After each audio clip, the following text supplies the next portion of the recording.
اس کے بعد مجھے ایک اور ادارے سے جو ہے وہ آفر آئی،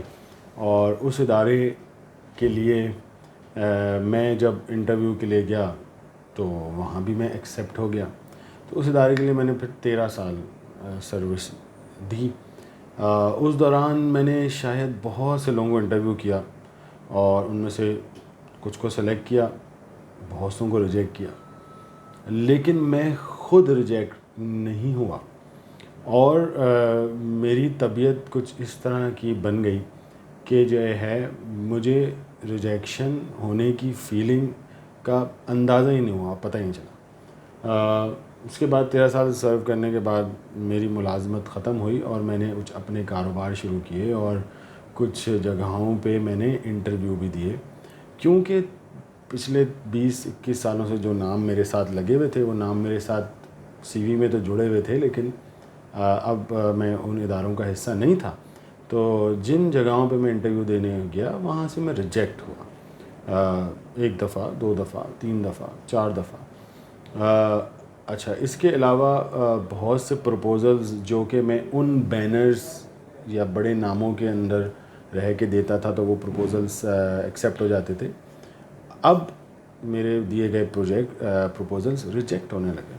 تو مجھے ایک فیلنگ آئی کہ یہ ریجیکشن جو ہے، چلیں پروپوزل کی ریجیکشن سمجھ میں آتی ہے، بحیثیت انسان ریجیکٹ ہونا،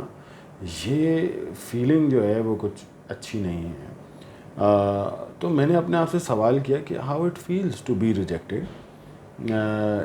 دین آئی آنسر مائی سیلف کہ it's a natural process, you are sometimes you are accepted somewhere and sometimes you are rejected somewhere, you are not acceptable, so that's why you بحیثیت انسان آپ reject ہو جاتے ہیں۔ لیکن میں نے اپنے آپ سے سوال کیا کہ اگر میں ریجیکٹ ہوا ہوں ٹھیک ہے فائن، لیکن مجھے اس بات کا پتہ ہونا بہت ضروری ہے کہ میں کیوں ریجیکٹ ہوا ہوں۔ اس کی مثال میں نے اپنے آپ کو اس طرح دی کہ جو ہمارا اسٹمک ہے، اس کے ہم ڈیلی بہت کچھ کھاتے ہیں اور بہت سی غذا لیتے ہیں، اور اس کا ایک پروسیس ہے کہ اس غذا کو ایکسیپٹ کرتا ہے۔ جس دن وہ اس غذا کو ایکسیپٹ نہیں کرتا، آپ سب سمجھتے ہیں کہ کیسی فیلنگ ہوتی ہے، کوکائی آتی ہے، وامٹ ہوتے ہیں، موشنز ہوتے ہیں، اور آپ اس کے لیے کیور لیتے ہیں، دوا لیتے ہیں، سب کچھ کھانا پینا چھوڑ دیتے ہیں، اور پھر 2-3 دن بعد جو ہے آپ ٹھیک ہو جاتے ہیں اور وہ پروسیس پھر سے چلنے لگتا ہے۔ تو اس کا جواب آپ کو یہ ملتا ہے کہ یہ جو غذا آپ نے لی آپ کے اسٹمک کو سوٹ نہیں کی۔ دوسری بار ڈاکٹر کہتا ہے کہ جو غذا آپ نے لی یہ روٹن تھی، سڑی ہوئی تھی، یہ جو غذا آپ نے لی یہ جو ہے وہ اس موسم کے مناسبت سے نہیں تھی، اس لیے آپ کے اسٹمک نے اس کو ریجیکٹ کر دیا۔ تو آپ یہ کہتے ہیں کہ نیکسٹ ٹائم سے میں یہ غذا نہیں لوں گا، نیکسٹ ٹائم سے میں یہ غذا اس موسم میں نہیں کھاؤں گا، نیکسٹ ٹائم سے میں اس جگہ سے کھانا نہیں کھاؤں گا۔ تو آپ کو پتہ چل گیا کہ یہ جو اسٹمک نے اس غذا کو ریجیکٹ کیا اس کی یہ وجہ تھی، اور اس وجہ کے اوپر آپ نے اپنا فیوچر کا لاہ عمل تشکیل دے لیا۔ تو اسی طرح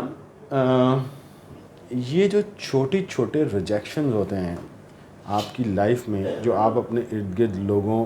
کو کرتے ہیں بحیثیت انسان یا بحیثیت ڈیسیجن میکر، اس کی مثال میں نے کچھ لکھی ہیں اپنے پاس۔ اس میں سے تھیں کہ آپ اپنی فیملی ممبرز کو ریجیکٹ کرتے ہیں، اپنی اولاد کو ریجیکٹ کرتے ہیں کہ بھائی تم اس کام کے لیے اپروپریٹ نہیں ہو۔